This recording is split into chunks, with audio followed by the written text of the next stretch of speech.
estamos falando da tomada de decisões, de você se sentir cansado demais e acabar tomando decisões erradas, como o Fred já explicou pra gente. Se você perdeu, já rapidinho, ainda essa semana você vai assistir de novo, você pode rever também, se você viu, lá no nosso canal no YouTube, que é o De Bem com a Vida TV.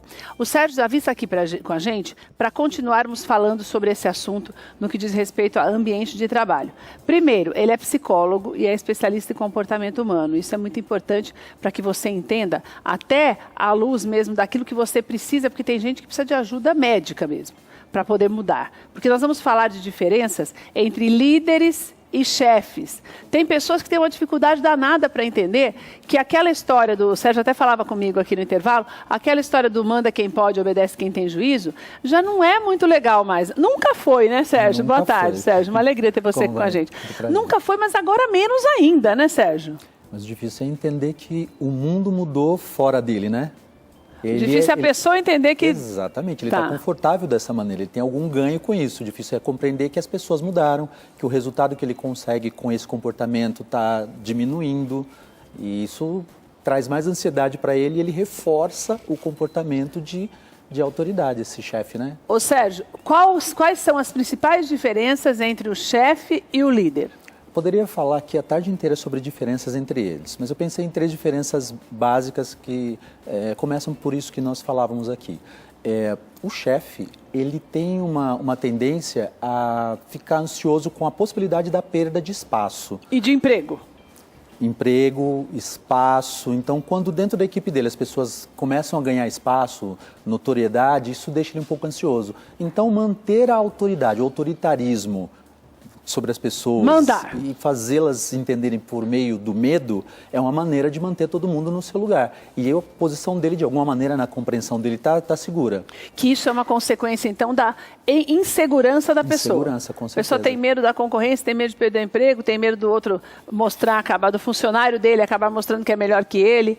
Daí atormenta a vida de todo mundo. Atormenta a vida das pessoas. Os mais antigos, eu digo geração X e os mais antigos, viveram dessa maneira. Nós fomos criados dessa forma. Certo. Né? Eu lembro da minha mãe olhar para mim, eu já parava. Não importa o que eu estivesse fazendo, eu parava, não precisava me dizer o que era. E fomos criados assim. Então, essas pessoas levarem para dentro da empresa esse comportamento, para elas é o natural. Tá. O difícil é elas não perceberem que aquele comportamento não está mais trazendo resultado. Então, elas mantêm esse comportamento de autoritarismo como uma forma de manter o espaço.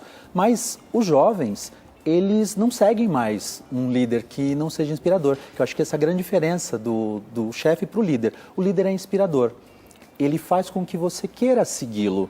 Eu tenho um amigo que escreveu um livro que eu acho fantástico, ele trouxe a melhor definição que eu já vi para a liderança. O bom líder é aquele com quem eu entendo que posso chegar mais longe do que eu chegaria se eu estivesse sozinho. Os jovens... Que você sabe que é uma pessoa com a qual você pode contar. Exatamente. É isso. Ele é o seu chefe, você tem que obedecê-lo, né? Claro, tem por uma questão de respeito, existe uma hierarquia, mas ele não é aquela pessoa que te apavora. Ele é aquela pessoa que faz com que você sinta vontade de ser como ele, vamos dizer assim. Porque ele sabe que tem o que aprender com você, né? Certo. Fazer ele entender que tem o que aprender com você e ele vai contigo. Essa história do mandar faz com que a pessoa tenha que sempre estar presente, porque ele virou as costas e as pessoas não fazem. Isso é centralizador daí, né? Porque acha que tem que mandar em tudo, o tempo inteiro, em todo mundo. Exatamente. Você já fala da segunda diferença. Ele não compartilha. Então, a primeira é isso, é de você só mandar e não dar oportunidade para o outro crescer, porque você tem medo. Exatamente. Essa é uma coisa. Qual é a segunda, Sérgio? Desculpe. Aí a gente vai para a segunda, que ele não compartilha informação, porque informação para ele é um poder. Então, todas as pessoas precisam recorrer a ele, à medida que só ele tenha a informação. Então, diferentemente do líder, que cria um propósito para as pessoas, não só oferece todas as informações que a equipe necessita para realizar seu trabalho sozinha, como cria um propósito. O que é isso? Ele dá um motivo para aquelas pessoas estarem juntas. Todo mundo sai de casa para trabalhar com um motivo particular, mas a única coisa que mantém as pessoas juntas, trabalhando como equipe, apesar das diferenças, é entenderem que eles têm um propósito comum. Todos somos diferentes, mas dentro da empresa existe um propósito comum, que é papel do líder fazer com que as pessoas saibam, porque ele não precisa estar presente. Eu diria que o grande papel do líder é se tornar cada vez mais desnecessário.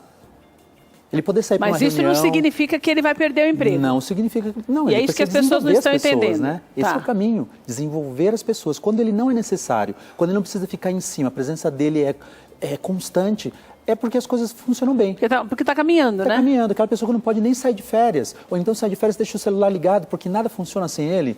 Então, a pessoa que não compartilha... Mas é ele que cria isso, ele né? Ele que cria isso, exatamente. Ou seja, ele é o primeiro que fala, eu não aguento mais tanta responsabilidade, mas é aquele cidadão que não quer distribuir a responsabilidade. Não distribui para ninguém. Esse é o 2. Terceiro. Esse é o 2. E quando a gente pensa no terceiro, o chefe ele acredita que a equipe trabalha para ele. Então tem uma coisa até do gostar do status de ser chefe, de ser gestor. Então ele faz de forma que as pessoas sempre precisem recorrer a ele fazendo do jeito dele. Com essa pessoa, o desenvolvimento é zero. Porque se todo mundo trabalha em função dele, ele não dá nada para ninguém.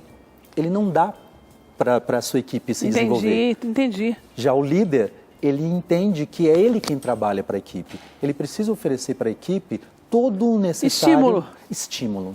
Justamente, todo o necessário para que eles saibam como realizar o trabalho.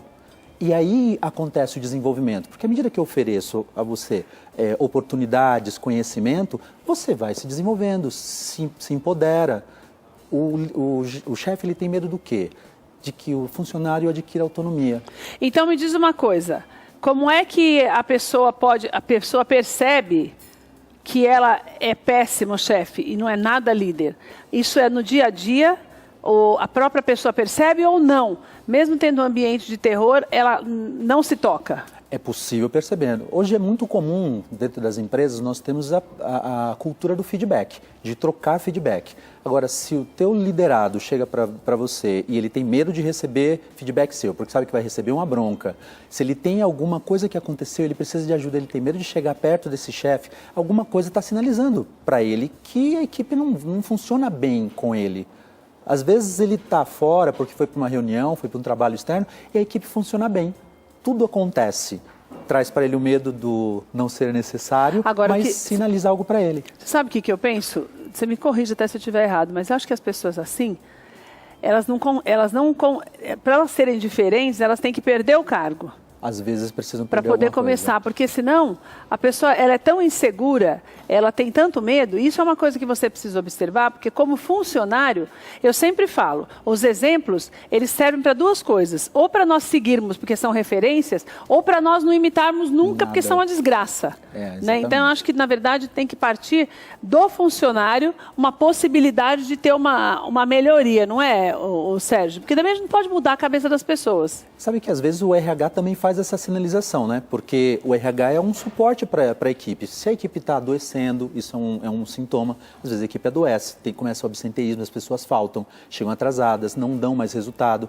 O RH está ali para olhar esse contar para o RH um mau comportamento, a falta de liderança e o excesso de chefia é necessário? É necessário. Porque às vezes se ele não percebe no convívio com essas pessoas... Poxa vida, ele não está vendo, as pessoas estão com ele, ele não consegue perceber, precisa de alguém externo, alguém com autoridade e com conhecimento para isso, para sinalizá-lo. E aí tem os programas de liderança, né? Investe-se muito em desenvolvimento de líderes. Olha, eu acho muito importante essa conversa que nós tivemos com o Sérgio e ela serve para todos nós. Porque em algum momento, quando você tem um cargo de chefia, em algum momento você começa... pode não ser a sua característica, você que está assistindo a gente, mas algumas vezes você... eu estou mandando. Esse estou mandando pode denotar um desânimo que vai afetar diretamente, atingir diretamente o produto final.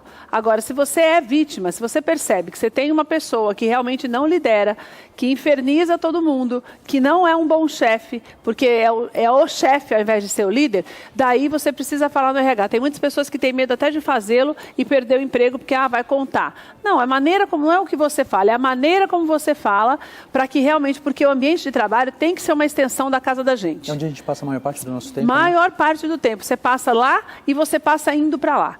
Então, que você cuide da tua saúde e da saúde das pessoas que você ama, que estão ali em volta de você no trabalho. Então, procure fazer isso, conversar com as pessoas, colegas de trabalho. Claro que você vai tentar conversar primeiro com essa pessoa que está causando tudo isso. Mas se você percebe que não tem jeito, procure o RH, porque a RH de empresa está aí para isso. Não é só para contratar e demitir, não. Exatamente. Não é, Sérgio? Olha, eu vou deixar os contatos do Sérgio para você. Ele tem o site que é o canaldesenvolver.com. E tem também o blog que é para desenvolver pessoas.com.br. Por que é importante a ajuda dele? Porque muitas vezes você tem uma empresa ou você é o diretor de um chefe que você percebe que está dando problema e nós precisamos aprender a lidar com as pessoas porque nós vivemos o tempo inteiro em sociedade. Exatamente. Então temos que buscar um caminho para sermos felizes também no trabalho. Às vezes você gosta tanto do que você faz e não está conseguindo fazer direito por causa do ambiente que está errado. E é tua responsabilidade também tentar mudá-lo, né, Sérgio? Também é nossa Sérgio, obrigada, responsabilidade. viu, querido? Uma alegria Muito ter você obrigado. com a gente. Volta Foi um prazer. sempre.